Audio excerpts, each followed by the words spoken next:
C'est qui l'un qui l'autre qui fait ça. Qui s'aille signé qu'on a la richesse. C'est qui l'un qui Marie-Hélène Lomino chante le Gros-Ka aussi bien qu'elle en parle et aussi bien qu'elle l'écrit. Pour preuve, son dernier ouvrage « Et le Gros-Ka s'est enraciné en Guadeloupe » nous emmène au cœur de cette musique ancrée dans la culture guadeloupéenne, une musique qu'on aime ou qu'on aime moins, mais qui ne laisse personne indifférent. Nous, Guadeloupéens, nous attachons nous entretenons avec le Gros-Ka une relation viscérale. Et c'est justement le sujet de ce livre parce que je suis remontée à l'histoire pour comprendre cette passion-là, pour comprendre cette relation-là, pourquoi la relation elle est aussi viscérale, pourquoi elle est aussi forte. Et c'est ce qui fait que j'ai caractérisé le Gros-Ka de patrimoine culturel immatériel sensible, parce que suscite l'émotionnel, parce que celui qui pratique le Gros-Ka a toujours l'impression que le Gros-Ka est menacé.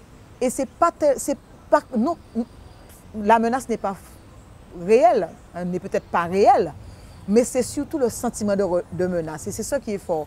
C'est le sentiment de menace qui crée la relation. Qui crée la relation du Guadeloupéen au Gros-Ka. C'est au Salon du Livre de Pointe-à-Pitre que cette enseignante en histoire-géographie nous présente son dernier ouvrage. Marie-Hélène Lomino nous explique comment cette musique fait partie intégrante de l'identité guadeloupéenne. Les Guadeloupéens entretiennent cette relation viscérale au Gros-Ka. Ils veulent le protéger parce que c'est un élément fort de leur identité, c'est un élément, on va dire, inaliénable de l'identité. Le Gros-Ka construit l'identité, mais pas seulement. Cette musique sert aussi de base aux différentes revendications.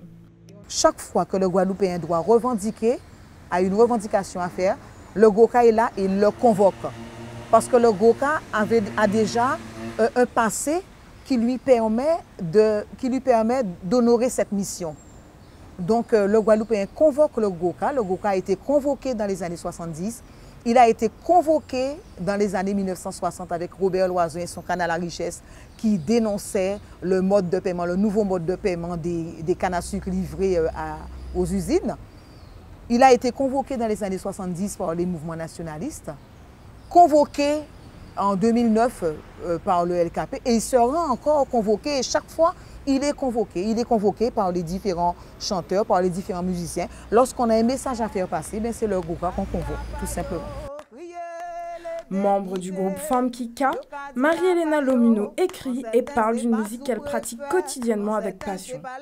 Vous pourrez la rencontrer ce samedi en dédicace à la librairie Jazor de Pointe-à-Pitre entre 10h et 13h.